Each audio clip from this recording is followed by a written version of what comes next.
Fréquence ESJ. Bonsoir à tous et bienvenue dans ce nouveau numéro de 20h l'invité, le rendez-vous politique hebdomadaire de Fréquence ESJ. Notre invité ce soir est entre autres le maire adjoint de la 12e circonscription de Paris, conseiller régional d'Île-de-France et président de l'ADMD, l'association du droit à mourir dignement. Bonsoir Jean-Luc Romero. Bonsoir. Merci d'avoir accepté notre invitation et de venir nous accompagner ce soir dans ce numéro de 20h l'invité. Avec vous, nous reviendrons entre autres sur votre parcours en compagnie de Camille Garcet et Bastien Cochet. Et 20h l'invité, c'est aussi l'actualité politique. Tout au long de l'émission, nous reviendrons sur l'acte 19 des Gilets jaunes survenu ce week-end. Nous parlerons également de l'Europe avec le Brexit qui s'annonce de plus en plus compliqué. Le tout avec Yanis Darras et Hugo Franceschi. Jean-Luc Romero, vous êtes étiqueté PS. Nous parlerons avec vous des élections européennes dont le premier tour aura lieu le 26 mai prochain. Et enfin, nous terminerons l'émission comme chaque semaine avec l'agenda de la semaine dressé par Bastien Cochet. 20h l'invité, c'est avant tout vous tous qui nous écoutez ce soir. Vous pouvez réagir et poser vos questions à Jean-Luc Romero. Pour ce faire, c'est extrêmement simple. Rendez-vous sur notre page Facebook ou sur Twitter avec le hashtag Fréquence ESJ. 20h l'invité avec Jean-Luc Romero, c'est en direct jusqu'à 21h sur Fréquence ESJ et ça commence maintenant. Fréquence ESJ. Jean-Luc Romero, avant de revenir plus en détail sur votre parcours avec Bastien Cochet, c'est Camille Garcet qui dresse votre portrait comme il le fait chaque semaine dans ce numéro de 20h l'invité. Vous connaissez déjà, donc je ne vous laisse pas, je vous laisse commencer plutôt Camille Garcet, ce sera plus simple. Je vous laisse commencer Camille.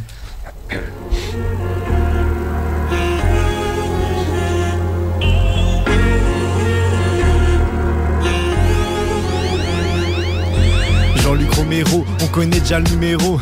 Politique et engagement, pas le temps pour l'apéro. Son sujet il le connaît, pas besoin d'une interro. Ses idées il les défend comme ne pas être hétéro. Je l'avais déjà précisé, vous êtes un vrai combattant. Pour tout vous trouver le temps, ça en devient presque épatant. Vous défendez le droit de mourir, soit l'euthanasie. Vous pensez que c'est l'avenir comme certains pays d'Asie. Jean-Luc Romero est un vrai super-héros. Il faudrait vraiment penser un jour à prendre du repos. Mais parmi tous ces combats, certains sont personnels. Un deuil de votre mari, loin de votre vie professionnelle. Une année endeuillée par la mort de Christophe Michel. Beaucoup vous soutiennent, pour lui allument des chandelles. Mais rien ne vous freine, même pas sa disparition. Vous changez d'air toujours pour mener vos actions. Des conférences en France, des soutiens à l'étranger. Vous êtes politique et gai, Jean-Luc va vous épauler. Des déplacements en Thaïlande et parfois en Bretagne. Vous faites l'effort d'aller parler dans les campagnes. 45 000 tweets, on est au courant de tout. Une notoriété Twitter qui se peut être un atout. On espère un jour vous voir atteindre votre but, toujours avec votre ruban rouge, symbole de la lutte. Jean-Luc Romero, on connaît déjà le numéro. Politique et engagement, pas le temps pour l'apéro. Son sujet il le connaît, pas besoin d'une hétéro. Ses idées il les défend comme ne pas être hétéro. Hey. Merci. Merci. Camille Garcet donc qui vous a présenté Jean-Luc Romero. Est-ce qu'il y a quelque chose que vous avez envie de revoir par rapport à ce que vient de dire Camille à l'instant ou tout est juste? D'abord, je trouve c'était très touchant. Eh ben, écoute, merci pour la référence à Christophe. Donc c'était aussi important parce que l'année dernière, quand on était ici avec vous d'ailleurs, il était là. Donc oui, ça me touche beaucoup. Et puis c'était plutôt très gentil. Et puis il a un talent fou. Et je suis très impressionné à chaque fois. Donc merci Camille. Merci à vous. Merci beaucoup Camille Garcet. Fréquence ESJ. Jean-Luc Romero, avant de revenir sur votre parcours avec Bastien Cochet, nous avons une tradition dans 20h l'invité, c'est le mot du jour. Chaque mardi, la rédaction de l'émission choisit un mot qui a eu son importance dans la journée. Et aujourd'hui, le mot retenu, c'est le mot mur. Le mur, ici de Donald Trump, le président du Pentagone a annoncé hier soir avoir débloqué $1 milliard pour la construction d'une partie du mur frontalier voulu par le président américain à la frontière avec le Mexique. Donc Patrick Shanahan, le président du Pentagone, justifie cette dépense par la loi fédérale. Un paragraphe de l'article 10 du Code des États-Unis autorise le ministère de la Défense à construire des routes et des barrières et à installer des éclairages pour empêcher le trafic de drogue transfrontalier. Frustré par le refus du Congrès de lui accorder le budget qu'il réclamait pour construire le mur frontalier, Donald Trump a déclenché il y a un peu plus d'un mois une procédure d'urgence nationale, on s'en souvient, qui lui permet de contourner les parlementaires afin de débloquer plus de $8 milliards de financement. Cette mesure exceptionnelle a indigné les démocrates mais aussi des élus de son camp qui estiment que les républicains outrepassent les pouvoirs présidentiels et créent un dangereux précédent. Jean-Luc Romero, on le voit à travers cet exemple, les frontières se font parfois de plus en plus dures. On le voit aussi avec le Brexit, dont l'une de ses motivations était la baisse de l'immigration. Est-ce qu'on peut s'attendre un jour à voir en France un mur frontalier physique ou invisible? J'espère pas, surtout que vous savez, tout ça c'est illusoire. Vous pouvez mettre autant de murs que vous voulez, il y a toujours des moyens de les contourner. Ça, c'est pour faire plaisir à une partie de l'opinion. C'est pour aller dans les sentiments les plus bas qu'on a dans les uns et les autres, quoi. Mais vous savez, son mur, il n'empêchera pas, et tant mieux d'ailleurs. Mais c'est bien triste aujourd'hui parce qu'ériger des murs. Comment? C'était une promesse dans le vent qu'il avait faite finalement? Dans le vent, non, puisqu'il va la concrétiser, sa promesse. Mais en même temps, elle est illusoire. Vous savez, je quand même vous donner un exemple sur les combats que je mène. Les États-Unis étaient quand même un des pays qui interdisait jusque 2010 son territoire aux personnes séropositives. Il était un des pays les plus touchés par le VIH dans les pays occidentaux. Est-ce que ça va empêcher le VIH de se développer? Et donc on interdisait même aux personnes séropo étrangères de mettre un pied sur leur territoire. Ça servait strictement à rien. Son mur ne servira strictement à rien, si ce n'est que de faire un symbole que je trouve un symbole un peu terrible. Non, pas d'interdiction. Donc merci Jean-Luc Romero. Fréquence ESJ. Camille Garcette a dressé votre portrait à l'instant, Jean-Luc Romero. On revient un petit peu plus en détail sur votre parcours avec Bastien Cochet. Bonsoir Bastien. Bonsoir Antoine, bonsoir Jean-Luc Romero. Donc on va revenir un peu sur votre vie, vos luttes et votre parcours politique. Donc vous êtes né à Béthune dans le Nord-Pas-de-Calais en 1959. Pour vos études supérieures, vous êtes rapidement monté à Paris. Vous avez étudié à l'université Panthéon-Assas. Et très tôt, vous êtes engagé pour l'homosexualité en étant animateur de Fréquence Midi et en intégrant Fréquence Gay, qui viendra... Je fais comme vous. qui deviendra plus tard chacun son tour. Radio FG. C'était important pour vous de vous engager si tôt pour la cause homosexuelle? C'était une double expérience. D'abord, c'était une expérience intéressante. C'est pas vous qui allez dire le contraire, d'être dans une radio qui était au moment où arrivaient ces radios libres, parce que vous n'avez pas connu ça, mais il faut savoir qu'à l'époque, il y avait quelques radios commerciales et rien d'autre. Et donc, c'était une liberté absolument incroyable. Donc, c'était assez passionnant d'être là. Et puis, oui, c'était la première radio au monde à émettre homosexuel, à émettre 24 heures sur 24. Ça a été quelque chose de, en tout cas les quelques années où j'y ai passé bénévolement en faisant à la fois mes études et mon service militaire, c'est des années formidables, et voilà, j'en garde vraiment des souvenirs fous, même si il faut savoir que l'immense majorité des gens qui travaillaient dans cette radio sont morts depuis, ce qui laisse un peu rêveur quand même. Puis vous commencerez à faire vos gammes dans le monde politique en étant collaborateur parlementaire de plusieurs députés du RPR entre 1986 et 2000. Pourquoi avoir choisi le RPR pour vous lancer aux politiques? Vous savez, moi vous le disiez, je suis d'origine modeste, j'habitais dans le Pas-de-Calais. Mes parents sont des descendants d'Espagnols qui ont fui l'Espagne, qui ont fui le franquisme, d'une famille très communiste. Et moi j'ai vécu le communisme en ayant notamment un des oncles extrêmement engagé, et notamment engagé à l'international, et j'étais homosexuel, ça vous a pas échappé, vous l'avez rappelé, à l'époque le communisme, vous savez, c'était l'homosexualité, c'était un vice bourgeois, et j'ai rencontré un certain nombre de gens qui m'ont fait un peu peur quand vous avez 10 ans, 11 ans, que vous savez que vous êtes différent, que vous entendez certains discours. Alors j'étais passionné par la politique parce que cet oncle très engagé m'avait donné l'envie de faire de la politique, mais sûrement pas d'être communiste, et je pouvais pas être pour moi, je pouvais pas être capitaliste vu le milieu d'où je venais. Et à l'époque, c'était une espèce de troisième voie. Vous savez, quand vous étiez d'un milieu modeste, les socialistes, c'était plutôt les fils d'enseignants, les enseignants, etc. L'UDF, c'était les bourgeois. Et puis après, les deux partis populaires, c'était le Parti communiste et c'était le Parti gaulliste. Et je me suis retrouvé dans le Parti gaulliste qui voilà. Vous devenez d'ailleurs élu au conseiller régional d'Île-de-France en 1998 sous les couleurs donc toujours du RPR, et un poste que vous occupez encore aujourd'hui, plus de 20 ans après. Ouais. Vous restez ensuite faut pas le dire en ce moment, ça fait pas bien. Vous restez au parti plusieurs années ensuite. Vous vous présentez aux primaires de l'UMP pour la mairie de Paris en vue des élections de 2018, mais vous devez renoncer faute de soutien. Et à cette période, vous commencez à opérer un virage dans votre carrière politique. En 2007, vous commencez à vous éloigner de l'UMP lors des élections législatives et vous rapprocher du centre et du MoDem. Au présidentiel, vous avez même appelé à voter pour François Bayrou. Pourquoi un tel divorce à ce moment-là avec l'UMP? J'ai pas changé mes idées parce que moi j'avais écrit un livre qui s'appelle Lettre ouverte à une droite maladroite, et vous verrez que sur les questions de société, j'ai toujours défendu les mêmes choses, que ce soit même les questions des drogues qui sont un des grands tabous actuellement, qui l'ont toujours été, sauf que dans les partis, à mon grand désespoir, on parlait peu des questions de société. J'avais pas eu l'occasion de me rendre compte à quel point dans le parti où j'étais, il était dans une dérive conservatrice qui aujourd'hui est à un point hallucinant avec Wauquiez, et dans lequel les idées que j'avais étaient devenues totalement incompatibles avec ce parti-là, et donc j'en suis parti progressivement, parce que je suis cette partie il y a 11 ou 12 ans maintenant, mais les 10 dernières années qui ont précédé, à partir du PAX, je ne faisais que le critiquer, ce qui d'ailleurs devenait compliqué, mais en même temps, vous savez, quand vous avez été presque gamin dans un parti politique qui éduquait à un moment une certaine famille où vous y connaissez beaucoup de gens, c'est toujours quelque chose de très difficile. On ne se rend pas compte, mais c'est quelque chose de difficile, c'est une espèce de cocon, c'est quelque chose qui est difficile à quitter. Et donc il m'a fallu du temps. Si, parce qu'aujourd'hui, moi j'ai fait une croix, d'ailleurs je suis plus dans aucun parti politique, d'ailleurs je t'ai entendu tout à l'heure, je suis pas du tout socialiste, je suis apparenté à Paris, mais parce que je soutiens Anne Hidalgo et elle avec détermination, mais à la région, je suis dans un groupe où il y a différentes tendances, mais qui sont bien sûr dans l'opposition à Pécresse, mais je ne suis pas socialiste. D'ailleurs, à partir de 2009, vous allez aller encore plus loin dans le spectre politique, puisque vous êtes rallié à la liste PS de Jean-Paul Huchon, puis vous intégrez l'équipe de Anne Hidalgo pour les élections municipales de 2014, et vous devenez le maire adjoint du 12e arrondissement. On a l'impression qu'à Paris et en Ile-de-France, vous êtes indéboulonnable. Est-ce que la marque Jean-Luc Romero est devenue plus forte que le parti auquel vous adhérez ? Je suis dans aucun parti. Donc depuis plus de 11-12 ans, même plus que ça. Vous êtes apparenté. Mais non, parce que rassurez-vous, vous allez bientôt plus me voir dans le paysage, je vais faire d'autres choses aussi.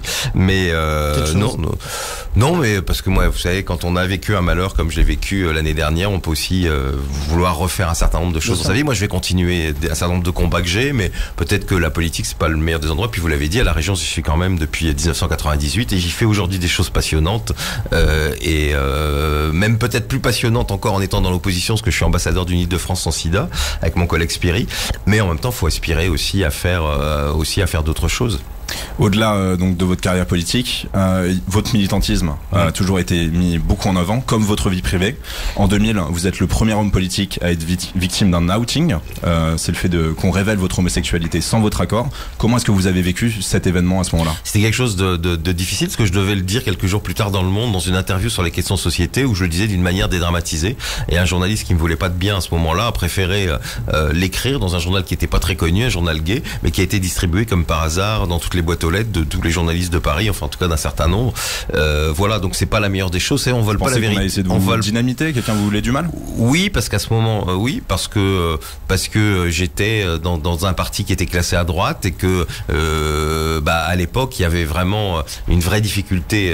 Gay et à droite, ça dérangeait gay la à droite, communauté c'était impossible, c'était incompatible, comme le disaient certains, et donc on pouvait pas accepter que j'ai des propos comme ceux que j'avais dans les médias où j'étais plutôt entendu, et voilà, je pense que c'est un peu ça. Maintenant, voilà, je passe à autre chose, mais c'est sûr que c'est pas confortable d'avoir quelqu'un qui révèle les choses. C'est d'ailleurs pour ça que peu de temps après, j'ai révélé moi-même ma séropositivité. J'avais pas envie que quelqu'un le dise à ma place, parce que c'est quand même assez violent.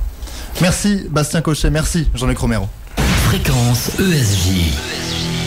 Fréquence ESJ, 20h14, dans quelques instants on continuera l'actualité politique avec l'acte 19 des Gilets jaunes, mais également le Brexit avec Hugo Franceschi, toujours en compagnie de notre invité Jean-Luc Romero, maire adjoint de la 12e circonscription de Paris et président de l'ADMD, l'association du droit à mourir dignement. C'est dans quelques instants, juste après Yugel avec What the Fuck.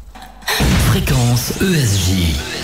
20h17 sur Fréquence ESJ, deuxième partie de 20h l'invité en compagnie de Jean-Luc Romero, maire adjoint de la mairie du 12e arrondissement de Paris et président de l'ADMD, l'association du droit à mourir dignement. Jean-Luc Romero, on va revenir avec vous sur l'actualité. Samedi dernier avait lieu l'acte 19 du mouvement des Gilets jaunes. Beaucoup plus calme que l'acte précédent, il a tout de même été marqué par quelques violences. Le gouvernement avait d'ailleurs fait le choix de mobiliser l'armée. Et on fait le point là-dessus avec vous, Jean-Luc Romero, et avec Hugo Franceschi. Bonsoir Hugo. Bonsoir Antoine, bonsoir Jean-Luc Romero. Bonsoir. Mobiliser des militaires pour encadrer une manifestation, est-ce que c'est nécessaire selon vous ? Alors, c'est pas tout à fait ça quand même, mais je vais pas défendre le gouvernement que je ne soutiens pas, mais c'est pour protéger un certain nombre de monuments. Les militaires ne sont pas là pour encadrer les manifestants, et tant mieux. Alors ça, c'est ce qui avait été dit à l'origine, donc ils étaient mobilisés donc sur les gares. Or, sur plusieurs images de la manifestation de cet acte 19, on voyait certaines voitures des brigades des militaires, donc de l'opération Sentinelle, qui se trouvaient derrière les CRS. Est-ce que c'est pas aussi Non, mais moi je suis d'accord avec le symbole, mais bon, cette fois-ci ils n'ont pas fait ce qui n'est pas leur boulot d'ailleurs, du travail d'ordre. Ils étaient là pour protéger un certain nombre de monuments et voilà. Mais moi, voilà, je trouve aussi que le symbole est très fort et très négatif à un moment où il faut essayer quand même de renouer le dialogue, parce que le mouvement des Gilets jaunes au départ a une vraie réalité, une vraie souffrance. Vous savez, moi j'ai une mère qui vit dans le Nord, qui a une toute petite retraite. Je vois comment elle fait ses comptes tous les mois et notamment les retraités qui ont été très nombreux, on l'a oublié, sur les ronds-points, qui ont été très très présents. C'est partie des premiers. Voilà, qui faisaient partie. Il y a un vrai problème par rapport à ça. Ils ont été quand même beaucoup matraqués ces dernières années, et on a bien vu qu'ils faisaient pas partie des préoccupations, enfin en tout cas pas suffisamment du gouvernement. Alors ce mouvement des Gilets jaunes, je le soutenais à la base. Aujourd'hui, je pense qu'il faut passer à une autre méthode, parce que excusez-moi, moi je suis élu parisien. Quand on voit quand même ce qui se passe aujourd'hui, même si c'est pas les vrais Gilets jaunes entre guillemets, mais en même temps, on en voit certains qui aujourd'hui, qui sont d'ailleurs de moins en moins nombreux, qui s'amusent quand ils voient des casseurs en train de certes le Fouquet c'est une espèce de symbole de richesse, etc. peut-être, mais quand même, enfin on peut quand même pas se réjouir de voir les Champs-Élysées. C'est à cause des violences. C'est à cause des violences que vous. Moi ces violences aujourd'hui, je trouve que maintenant, je pense, et d'ailleurs un certain nombre de Gilets jaunes ont arrêté, et on dit voilà, il faut continuer le mouvement autrement, et je pense que ça il faut qu'on comprenne par le biais politique, par exemple. Par le biais politique, bien sûr, parce que c'est quand même, vous savez, à force de aussi, moi j'entends aussi des choses qui parfois me gênent beaucoup dans ceux qui restent aujourd'hui. Par exemple sur les élus, cette façon de cracher sur les élus en permanence, d'en faire des privilégiés. Moi je rappelle qu'en France il y a plus de 500 000 élus. 80% des élus n'ont pas un centime d'indemnité. Moi j'en ai maintenant des indemnités, mais pendant 12 ans j'ai été élu sans avoir un seul centime. Il faut savoir, c'est quand même ça la réalité. Et donc s'il n'y avait pas ces élus dans notre pays, notamment dans les zones rurales, etc., qui font vraiment beaucoup de choses pour l'intérêt général, qui sont désintéressés, et je trouve que le discours anti-élu qu'on entend en ce moment de la part d'une partie des Gilets jaunes est assez agaçant et m'a fait un peu basculer d'un côté en me disant bon maintenant vos revendications on les porte, et moi comme beaucoup, et notamment je pense beaucoup aux retraités, parce que c'est eux qui ont quand même payé les politiques ces dernières années, et même sous François Hollande que j'ai pourtant soutenu, mais maintenant voilà, on peut pas continuer à casser comme ça les villes et à faire que des tas de commerçants ne peuvent plus, aujourd'hui. Mais est-ce que c'est pas aussi un ras-le-bol d'un système qui aujourd'hui est peut-être arrivé à bout de souffle? C'est un système un peu global, parce qu'il n'y a pas que la France, quand on regarde ce qui se passe malheureusement un peu partout. Là, le mouvement des Gilets jaunes s'est étendu à d'autres pays. Voilà. Et puis on voit que globalement il y a un malaise. Il y a un malaise avec la montée notamment des populismes. Et là c'est pas un phénomène malheureusement lié à la France. Même l'Espagne, qui était un peu épargnée jusque récemment, commence à vivre ça aussi. On le voit toute l'Europe, et d'ailleurs ça va être tout l'enjeu de ces élections européennes, donc on va peut-être on en parlera après. Ça va être tout cet enjeu-là. Pour revenir sur la mobilisation de l'armée, malgré tout, est-ce que ces violences, est-ce que ces discours de haine anti-élus dont vous parliez, est-ce qu'ils sont pas là aussi parce que il n'y a pas d'écoute de la part du gouvernement? Et répondre avec l'armée. C'est vrai que les grands débats, moi j'en ai même organisé sur la question de la fin de vie, qui n'était pas dans le c'était pas dans les sujets du grand débat. C'était pas dans les sujets du grand débat, mais j'ai voulu quand même le faire parce que je pense que c'était important, une question qui concerne 100% des gens, c'était quand même important. Mais le problème c'est c'est dans ce grand débat, qu'est-ce qui va en sortir quoi? Et moi je suis un peu inquiet parce que ça a pu donner de l'espoir à des gens, parce qu'il y avait beaucoup de monde dans les grands débats, parce que vous savez, il faut pas être démago. Moi même si je ne soutiens pas ce gouvernement, il y a eu beaucoup de monde, il y a eu beaucoup de contributions dans les cahiers de doléances qui ont été mis dans les mairies. Nous par exemple dans le 12e arrondissement, on a eu beaucoup de contributions, et ça a été partout un peu pareil. Les gens ont quand même besoin de parler, ont besoin de dire leur malaise, de dire leur malaise dans la représentation, parce qu'il y a des choses, je dis pas, mais pour vous c'était pas une campagne faite par le gouvernement comme certains autres de vos confrères politiques ont pu le dire? C'est clair que quand même il y a eu quand même une promotion du président de la République à un moment, il a peut-être fait un peu trop, mais en même temps il s'est passé des choses dans ce débat. C'est pour ça qu'il faut pas tout jeter. Vous savez, quand vous permettez quand même enfin aux gens de tous parler, alors certes lui il l'a fait dans l'urgence parce qu'il n'avait pas le choix, parce qu'ils n'avaient pas écouté avant, mais quand même ce débat-là, il a eu quand même l'intérêt de permettre à des gens, et même parfois vous savez dans des petits villages, les gens se retrouvaient à 10 ou 15 autour d'une table, et puis ils discutaient des institutions. Donc c'est une réussite ce grand débat pour vous? Oui, mais qu'est-ce qui va en sortir maintenant aussi? C'est ça le problème, parce que ça il faut qu'il y ait une traduction politique. Si on veut sortir un peu de cette situation, qu'est-ce qu'on en fait? Qu'est-ce qu'on fait justement de ces retraités qui sont tant exprimés exprimé, qui ont rappelé à quel point la vie était compliquée pour eux et qu'en fait on s'intéresse pas beaucoup aux gens qui sont à la fin de leur vie, hein, on les fait travailler et puis après tout le monde s'en fout. Il va falloir des réponses politiques et c'est ça l'enjeu. Et cette réponse politique, elle va en plus tomber à un mauvais moment. C'est ça aussi que je regrette parce qu'on est dans les élections européennes. Et donc les élections européennes, vous avez vu, c'est quand même la première fois où on a des candidats. Justement, ça, Jean-Luc Romero, on y reviendra. Ouais. Mais moi, ce que je voulais vous demander, c'était, voilà, avec ce grand débat qui a donc eu lieu, aujourd'hui, on voit que les violences continuent, le mouvement des Gilets jaunes continue, et pourtant, la seule réponse qu'il y a du gouvernement, ce sont de nouvelles mesures anti-casseurs, c'est la loi anti-casseurs, et c'est justement cette mobilisation de l'armée. Est-ce que ça remet pas en cause aussi certains principes démocratiques dans notre pays? Alors, il faut attendre, ils ont dit le 15 avril. Attendons le 15 avril, je pense que vous savez parfois, et surtout dans la situation où on peut tous mettre un peu d'huile sur le feu, et moi je pense qu'il faut faire très très attention parce qu'aujourd'hui on n'a pas besoin d'en mettre de l'huile. Pour vous, le gouvernement le feu est là, le feu est là, et donc moi le 15 avril je dis ils ont vraiment intérêt d'avoir des mesures concrètes parce que les gens ils vont pas se satisfaire de saupoudrage, petites mesures par-ci ou par-là. Il faudra évidemment des mesures sur la démocratisation parce qu'on voit bien qu'il y a quelque chose qui marche plus dans notre système. S'il faut pas rejeter les élus en bloc, il y a quand même quelque chose dans le système de représentation qui ne fonctionne plus. Et puis après, oui, sur le pouvoir d'achat et notamment des personnes qui sont les plus précaires aujourd'hui, il y a un vrai problème dans notre pays et on voit une distance qui se fait entre des gens qui ont toujours plus et des gens qui ont toujours moins. Merci Jean-Luc Romero, merci Hugo Franceschi. Fréquence ESJ. On quitte quelques instants la France pour le Royaume-Uni alors que l'accord de divorce entre l'Union Européenne et le Royaume-Uni a été repoussé. Samedi dernier, près d'1 million de Britanniques ont défilé dans les rues de Londres dans le calme. Ils ont demandé la tenue d'un nouveau référendum sur le Brexit. Et on fait le point sur cette situation, toujours avec vous, Jean-Luc Romero, et avec Hugo Franceschi. Jean-Luc Romero, selon vous, les Britanniques ont fait une erreur en votant pour ce Brexit il y a 2 ans? On peut pas dire ça, ils ont voté, c'est un peuple souverain, donc c'est pas à moi de dire qu'ils ont fait des erreurs. Mais évidemment, vous savez, moi je suis extrêmement européen, donc très inquiet aujourd'hui de la situation globale de l'Europe. Et on voit bien que les Anglais commencent à se rendre compte qu'on leur avait tout promis avec le Brexit, et ils se rendent compte que le Brexit est plutôt une catastrophe. Vous savez, on est quand même toujours plus fort quand on est ensemble que d'être nos petits États, chacun de notre côté, surtout là en ce moment où on reçoit le président chinois, et quand on voit la puissance chinoise, on se rend compte que qu'est-ce qui peut rivaliser?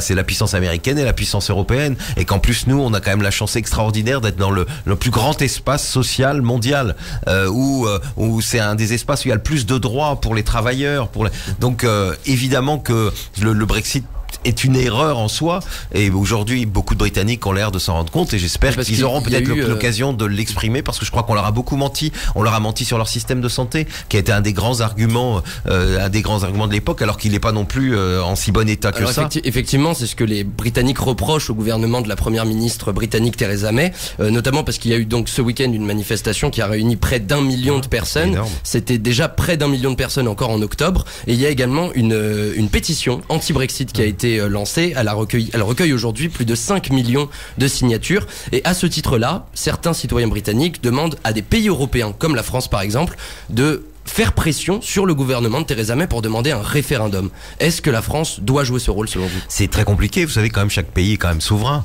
Vous savez, c'est comme si l'Angleterre va exiger d'Emmanuel Macron, parce qu'il y a une situation sociale terrible, il change la constitution, qu'il fasse ça.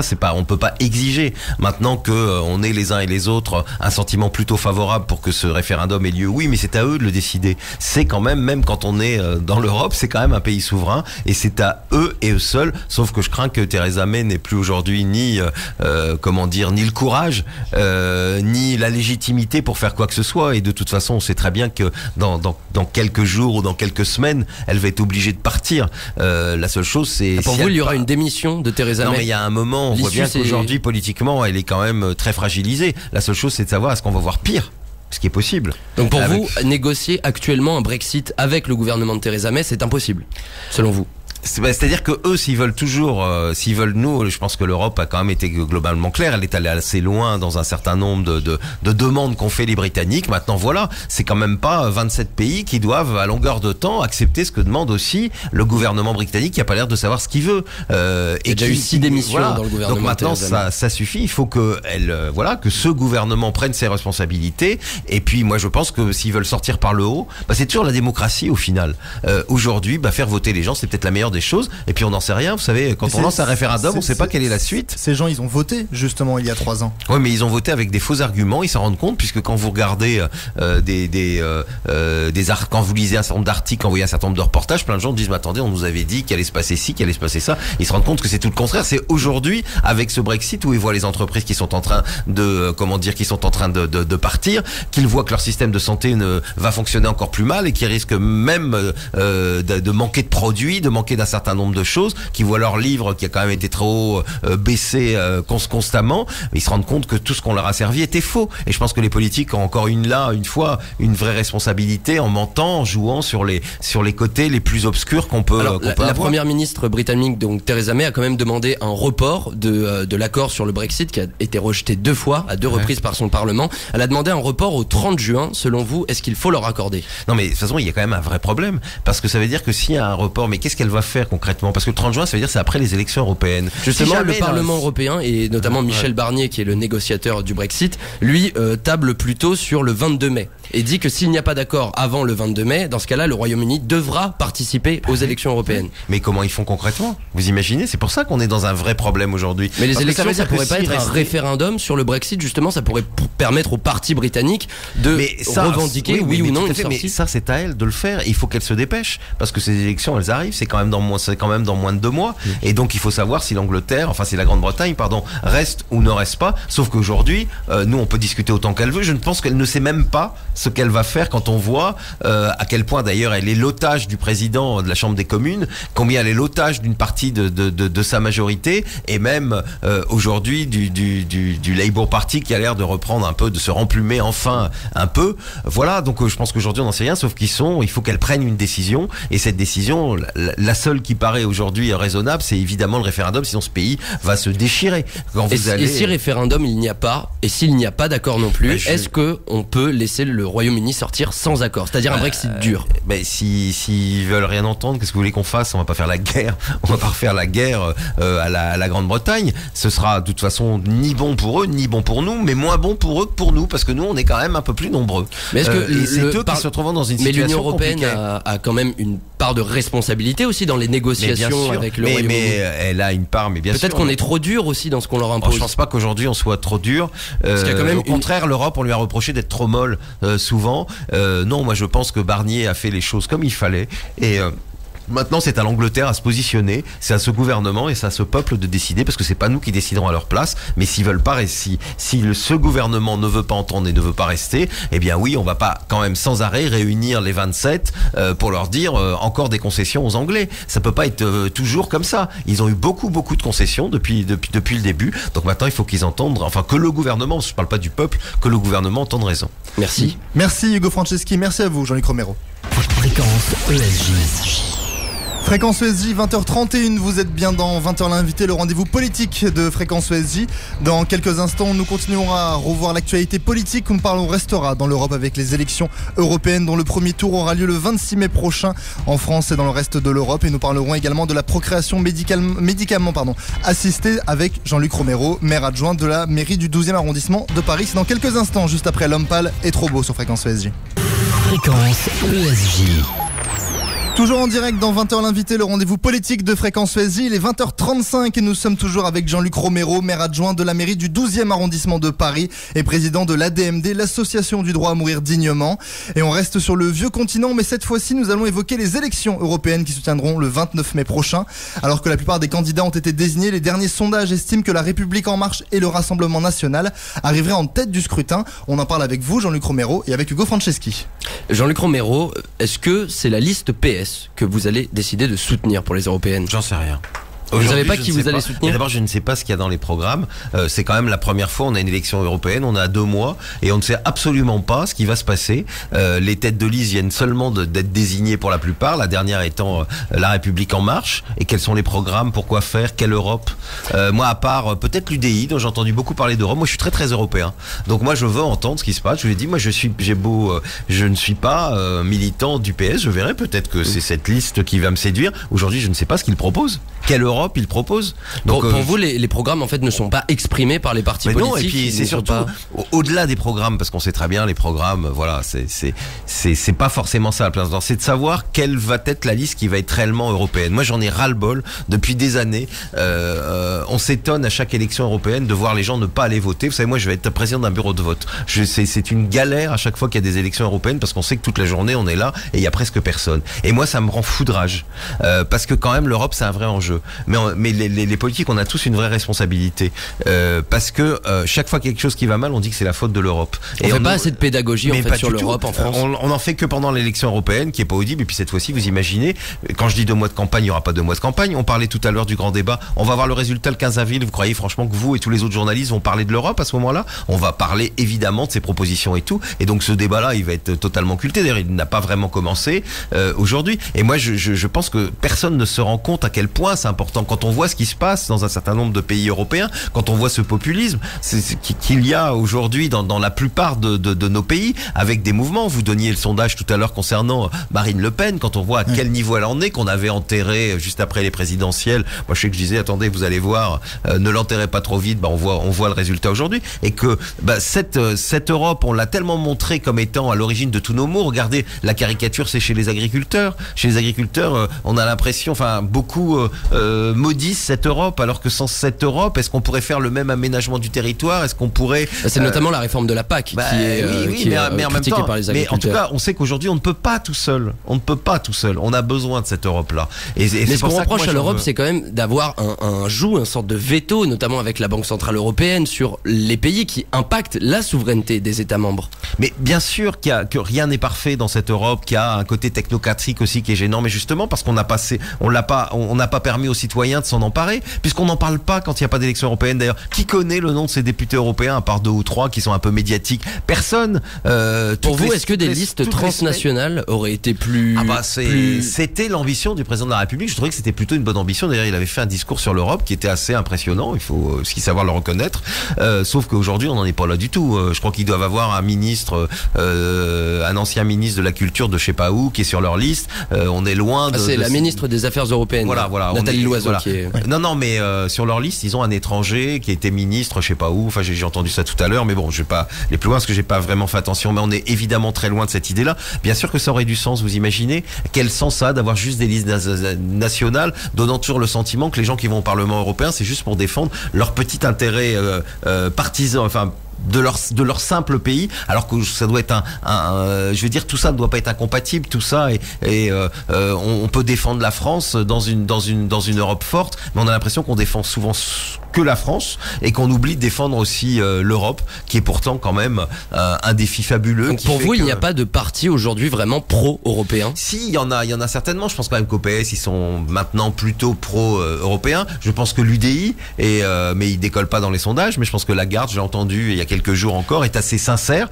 et je connais pour savoir qu'il c'est un vrai un vrai Européen. Moi, j'attends de voir ce que vont dire les autres, de ce que va dire Madame Loiseau. Par exemple, si vous parliez de Jean-Christophe Lagarde, oui, donc chef de file de l'UDI, pour vous, c'est ce mouvement pro-européen central, est-ce qu'il doit émerger? On a notamment vu plusieurs personnalités politiques comme Alain Juppé, qui était autrefois chez les Républicains, parler de ce grand mouvement central qu'il faut créer avec La République En Marche, avec aussi le parti radical de gauche. Selon vous, il faut qu'il y ait un grand mouvement central pour les européennes? Mais là, il n'y aura pas ce grand mouvement central. Là, c'est fini. On voit bien, chacun est parti de son côté. C'est comme quand le PS ou Place Publique ont voulu essayer de faire une liste de gauche, ils n'y sont pas parvenus. Donc malheureusement, Qu'est-ce qui bloque chez eux? Non, mais de toute façon, je crains que chacun pense à sa petite tambouille et oublie vraiment l'enjeu européen. Et je crains que malheureusement, l'Europe va encore être une fois la grande oubliée. Et vous verrez, le soir des élections, vous aurez certainement une émission spéciale et vous verrez que le taux de participation sera ridicule. Je ne vois pas comment ça pourra en être autrement aujourd'hui. Et élément de réponse donc le soir du 29 mai. Merci Hugo Franceschi, merci Jean-Luc Romero. Fréquence ESJ. Promis pendant la campagne d'Emmanuel Macron, la procréation médicalement assistée pour les couples lesbiens et les femmes célibataires a été une nouvelle fois repoussée par le gouvernement. Un report qui a tendance à exaspérer les associations. Yanis Darras. Bonsoir Antoine, bonsoir Jean-Luc Romero. Et est-ce qu'on peut dire qu'une fois de plus, les droits des LGBT et des femmes célibataires sont un peu minimisés par rapport à ceux du reste de la société? On l'a vu et entendu ces derniers temps. Il y a quand même eu un certain nombre de déclarations qui le montrent. Il y a un moment quoi, ça suffit quoi. Cette histoire d'extension de la PMA aux femmes célibataires et notamment aux femmes lesbiennes, c'est quand même un débat depuis très longtemps. François Hollande s'y était aussi engagé, il ne l'a pas tenu. Aujourd'hui, on est en 2019. Il serait temps que cette promesse, qui était une promesse de campagne du président, soit tenue. Justement, ça montre qu'il n'est pas encore une fois à la hauteur des promesses qu'il a faites. Non, mais en tout cas, là-dessus, ça commence à bien faire. Parce que c'était une promesse de campagne. Personne tout le monde le savait, pardon. C'était une évidence. Quand vous faites une campagne, vous faites des promesses, bah après c'est pour les appliquer. Qu'est-ce qu'on a fait après ? On a fait un grand débat sur les... D'abord, il y a eu un avis. Il avait conditionné cette loi quand même à l'avis du Conseil consultatif national d'éthique. Cet avis a été rendu quelques mois après son élection, favorable.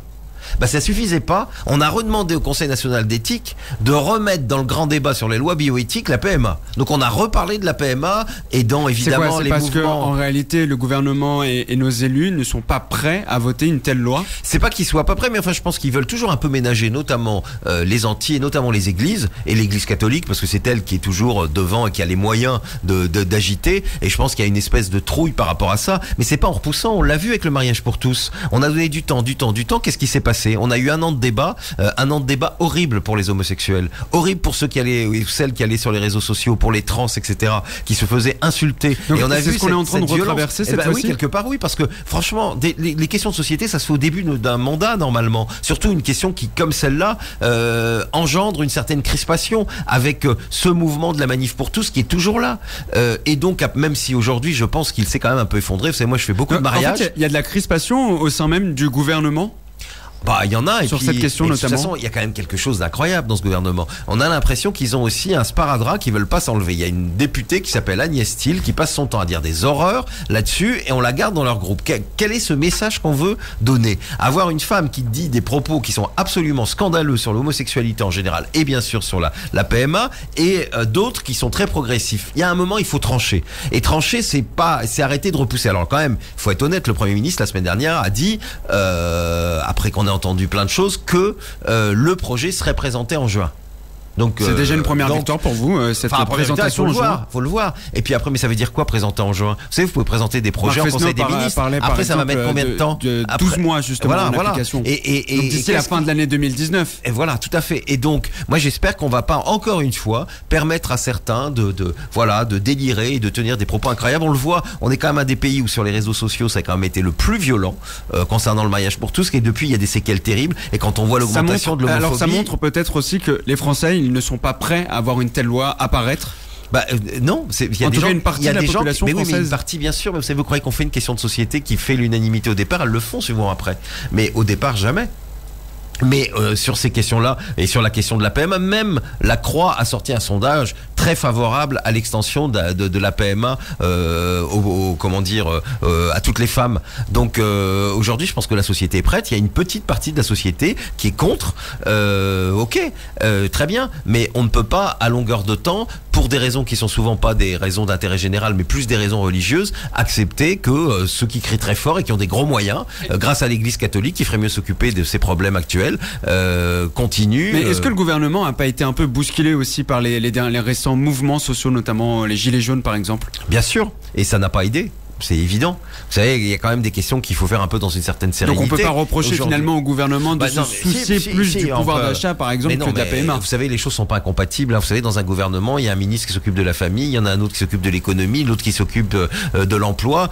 Donc tout le monde peut travailler en même temps sous des missions qui sont parfois pas forcément les mêmes et qui sont tout à fait complémentaires. Mais moi, ce que je lui reproche, c'est que s'il avait fait ça bien avant, parce que je rappelle que le mouvement des Gilets jaunes, il est de la fin de l'année dernière et que ça va bientôt faire déjà 2 ans que Emmanuel Macron a été élu et que cet engagement, il aurait pu le tenir bien plus vite. Dernière question, c'est un choix volontaire en fait de la part du gouvernement de repousser encore une fois indéfinissément non, c'est une méthode. C'est une méthode que c'est une méthode où on veut se donner du temps et que je trouve tout à fait détestable quand on sait que voilà l'état de la situation et quand on sait ce qui s'est passé pour le mariage pour tous et quand on voit l'homophobie, la transphobie monter comme ça, je pense qu'il fallait le faire le plus vite possible. Maintenant, on n'en est pas là. J'espère que ça va quand même se faire dans des conditions acceptables, même si aujourd'hui la situation est quand même difficile et j'ai pas une boule de cristal et je ne sais pas quelle sera la situation dans notre pays après la fin de ce grand débat et donc les mesures du gouvernement et puis après les élections européennes. Merci Jean-Luc Romero, merci Yanis Daras. Fréquence ESJ. 20h47 sur Fréquence ESJ, dans quelques instants, toujours avec Jean-Luc Romero, président de l'ADMD, l'association du droit à mourir dignement. On parlera de la légalisation de l'euthanasie qui est aujourd'hui au point mort. On en parle dans quelques instants avec vous, Jean-Luc Romero, et avec Yanis Darras. C'est dans quelques instants, dans 20 ans l'invité, juste après Yal et 100 Miles. Fréquence ESJ. Dernière partie de 20h l'invité, le rendez-vous politique de Fréquence ESJ, toujours avec Jean-Luc Romero, maire adjoint de la mairie du 12e arrondissement de Paris et président de l'ADMD, l'association du droit à mourir dignement. On y revient justement avec vous sur le droit à l'euthanasie, puisque la légalisation de l'euthanasie en France est au point mort. On voit ça avec vous, Jean-Luc Romero, et avec Yanis Darras. Et forcément la question la plus évidente, c'est est-ce qu'aujourd'hui on doit légaliser l'euthanasie en France ? Vous connaissez ma réponse, oui. C'est pas seulement légaliser, parce que moi je ne suis pas un militant de l'euthanasie, je suis un militant de la liberté et du choix. Et je veux qu'il y ait une loi complète qui permette à chacun de choisir ce qu'il veut, parce que ni vous ni moi on sait ce qu'on voudra à la fin. Et on a droit au doute. Et comme on ne sait pas ce qu'on voudra, il faut tout avoir. La première des choses, c'est l'accès universel aux soins palliatifs. On en parle sans arrêt, l'argent n'est pas là. À peine 20 à 25% des gens qui en ont besoin peuvent aller dans une unité de soins palliatifs. Donc si vous mourrez pas au bon moment ou si vous n'avez pas de relation, vous pouvez pas y aller. C'est tout à fait scandaleux. Et c'est l'exemple même qu'on s'intéresse pas à la fin de la vie, alors que les Pays-Bas et la Belgique, excusez-moi d'utiliser ces pays qui ont légalisé l'euthanasie, eux, ils ont quasiment un accès universel. Pourquoi en fait la fin de la vie c'est aussi importante que préserver la vie ? Mais non, mais la fin de la vie, si vous voulez, on s'occupe beaucoup du début de la vie, et à juste titre, on a une politique qui est plutôt bonne comparée aux autres pays européens, en tout cas vu notre taux de natalité, même s'il a un peu régressé ces derniers temps.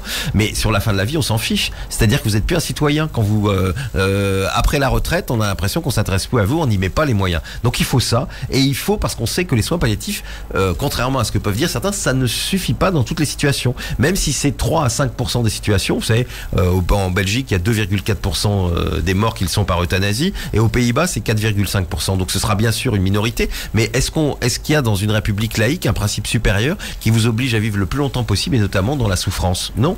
Et bien c'est pour ça qu'il faut une loi qui soit complète. Et je pense que vous disiez qu'on est au point mort, c'est l'idée qu'on peut en avoir, mais dans la réalité des choses, je ne pense pas du tout justement.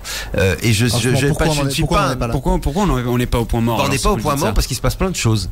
D'abord, moi je suis beaucoup sur le terrain. Vous savez, de là je vais partir après-demain encore en Bretagne, et je serai avec Jean-Louis Touraine, qui est le rapporteur des lois bioéthiques, mais qui est aussi celui qui est un des 3 parlementaires à proposer une proposition de loi pour légaliser l'euthanasie. Pour la première fois, je dis, moi, depuis que ça fait plus de 10 ans que je suis président de la DMD, on a une majorité à l'Assemblée nationale. J'en suis persuadé. Enfin, on a une majorité aussi au sein de la population française.